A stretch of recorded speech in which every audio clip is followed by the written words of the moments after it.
Salutations! J'ai récemment fait une vidéo pour vous partager mon avis sur l'iPad Pro 2018. Et une question est souvent revenue. Est-ce que c'est bien pour un étudiant? Plutôt que de répondre à chaque commentaire à chaque fois, je me suis dit que j'allais en faire une vidéo. Ce sera plus efficace.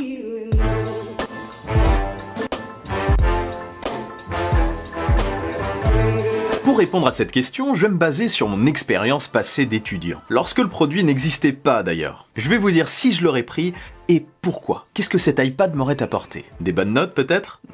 Peut-être pas. Enfin, remettons-nous dans le contexte. En 1923, lorsque j'étudiais à la fac de droit... Quoi? C'est vrai, en 1923. Quand j'ai étudié à la fac de droit, après quelques passages dans d'autres formations plus ou moins différentes, j'avais beaucoup de choses à écrire. Ceux qui sont actuellement à la fac de droit savent de quoi je veux parler. Mais j'avais aussi quelques croquis à prendre. Et mon cœur balançait entre un ordinateur, oui ça existait en 1923, et un bon vieux calepin. Cherchant d'abord le confort pour mes petits doigts sensibles, j'ai commencé par prendre mon ordinateur portable accompagné de son extraordinaire autonomie de 2 heures. Le bonheur. Oui, un cours en amphi ça dure beaucoup plus de 2 heures, donc je devais le brancher. Donc ça passait, mais le problème c'était quand je devais faire des croquis. Un vrai calvaire. Le plus pratique était de prendre mon calepin et de faire des croquis à côté, puis d'indexer ça dans le document que j'étais en train de taper sur l'ordi. En gros, je faisais mon croquis, je mettais un numéro, enfin une sorte d'index, et je mettais voir truc dans mes notes. Quelle organisation incroyable. C'était tellement pratique que j'ai fini par tout prendre par écrit, abandonnant ainsi mon ordinateur et disant bonjour à une grosse bosse de doigt. Une bosse de doigt si grosse que franchement on aurait dit que j'avais un deuxième doigt qui poussait sur mon doigt. Certains voient clairement de quoi je parle. Bref, j'ai fait toute ma scolarité comme ça, avec des feuilles dans tous les sens, organisées si on peut dire par une sorte d'ordre semi-chronologique. En gros je devais les retrouver et les réorganiser avant chaque examen. Voilà, ne prenez surtout pas exemple sur moi. Depuis, ma bosse de doigt a disparu, enfin presque, regardez. Regardez vite fait, hein, sinon je vais vous faire un doigt d'honneur. Les études sont très loin et ce n'est que maintenant, en utilisant l'iPad Pro, que je prends vraiment conscience de ce qu'il aurait pu m'apporter, mais aussi de ce qui aurait pu me manquer. Déjà, l'autonomie de 10 heures de l'appareil aurait été un vrai plaisir, oui. Après, ça peut varier selon les apps qu'on utilise. Certaines sont plus énergivores que d'autres. Mais franchement, j'aurais pris une batterie externe en USB-C par sécurité. J'en attends une d'ailleurs avec d'autres accessoires et je pense que je vous en parlerai sur la chaîne. Je vais voir. Ensuite, cet iPad Pro, eh bien, je lui aurais ajouté forcément un clavier. Un clavier Bluetooth, dissocié de l'iPad pour plus de confort, et l'iPad, je l'aurais maintenu droit comme aujourd'hui avec la Smart Cover. Ici j'utilise une Moco dont je vous ai récemment parlé dans une vidéo, et franchement j'en suis pour l'instant très satisfait. Ainsi, en tapant, j'aurais pu prendre mes cours très confortablement, comme sur un ordinateur. Mais le petit plus, c'est que l'Apple Pencil m'aurait permis de faire mes croquis. Et ce, directement, sans quitter l'application de prise de notes. En gros, j'aurais pu taper mon cours par écrit, prendre mon Apple Pencil,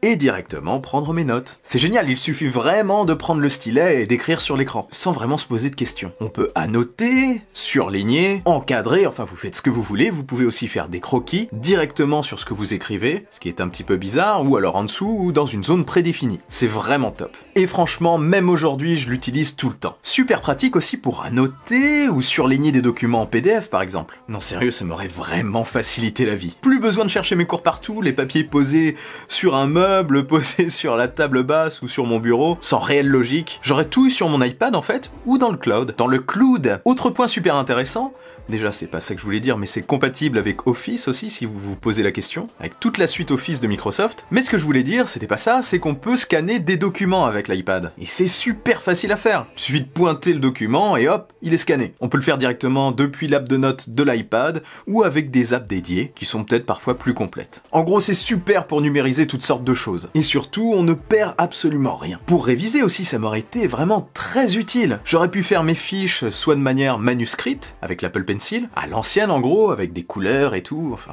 vous devez connaître, ou alors tout simplement taper sur l'iPad, voire un mix des deux. Et après, j'aurais pu les lire de manière très confortable, debout, assis, dans un canapé, ou alors même dans mon lit. J'aurais même pu les lire dans les toilettes. Très utile ça. Plus sérieusement, ça aurait été génial. Mais tout n'est pas parfait. Déjà, au moment où je tourne cette vidéo, l'iPad Pro a un port USB-C mais ne gère pas les stockages externes comme les clés USB ou les disques durs externes. Même si c'était plutôt rare, il m'est quand même arrivé de passer des cours sur une clé USB ou d'en recevoir depuis une clé USB. Bon, aujourd'hui, on peut envoyer ça par mail ou les partager par un autre moyen. Il y a plein de façons possibles dématérialisées, mais on peut toujours, à mon avis, se retrouver dans une situation où on a besoin d'une clé USB. Par contre, je pense, enfin j'espère, que ce problème d'ouverture du USB-C sera réglé à partir d'iOS 13. À mon avis, ils vont l'ouvrir sous iOS 13. Ils ne l'ont pas mis là pour rien. Il est pas là pour faire joli. Sinon, on aurait gardé Lightning. Enfin, en tout cas, je l'espère. Autre souci, la gestion des imprimantes non compatibles avec AirPrint est assez fastidieuse. Par exemple, c'est impossible avec le modèle que j'ai actuellement, malgré la présence d'une application dédiée. Donc si vous pouvez, si vous avez une imprimante à acheter, achetez une imprimante compatible AirPrint. Ou sinon, en attendant, il est toujours préférable d'avoir un ordinateur, même basique, à côté pour dépanner. Ça vous sortira peut-être de certaines situations délicates avec l'iPad. Vous pouvez prendre un truc simple, pas cher, et les problèmes seront réglés. Voilà, tout simplement. En gros, pour moi, l'iPad Pro 2018 aurait vraiment été un outil parfait pour mes études, avec peut-être un petit ordinateur basique à côté. Et pourquoi j'insiste sur iPad Pro 2018 d'ailleurs? Parce que l'USB-C est présent sur ce modèle, et il est, comme je vous le disais, certainement là pour ouvrir l'appareil à la manière d'un ordinateur, et à terme, ça sera clairement un plus différenciant. Après, aujourd'hui, vous pouvez très bien faire des choses relativement similaires avec un iPad, et ce, quelle que soit sa gamme, et avec n'importe quel stylet. Même si je vous conseille quand même l'expérience Apple Pencil. Donc à partir d'un iPad classique 2018, ou avec des iPad Pro. Autre point qui est quand même important,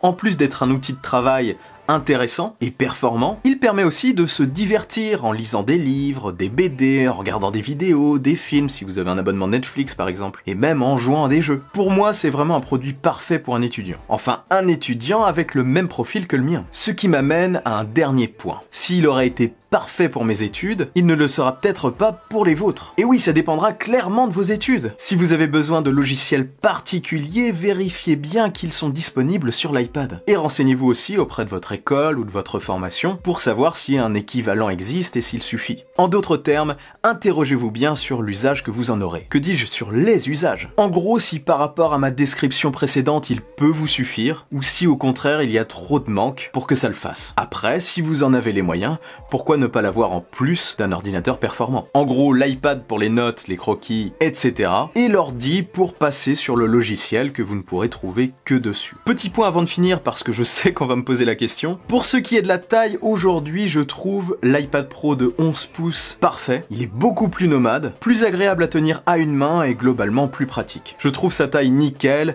et c'est bien ce modèle que j'aurais choisi pour les cours. Après, chacun a un avis différent, une appréciation différente. Et je ne peux que vous conseiller d'aller essayer les différents modèles en magasin pour vous faire un avis définitif, pour vous aider à faire un choix de gabarit. Voilà, dites-moi en commentaire si cette vidéo vous a aidé. Dites-moi aussi si vous êtes étudiant et si vous utilisez l'iPad comme outil de travail. Ça m'intéresse et votre retour d'expérience pourrait en aider certains à faire leur choix. Et si cette vidéo vous a plu et que vous voulez m'aider, partagez-la sans oublier le bon pouce en l'air qui claque. Pour ne rien louper, abonnez-vous à ma chaîne et activez la petite cloche des notifications. On se retrouve très vite pour une nouvelle vidéo. Vive la technologie, vive le futur. Allez, salut!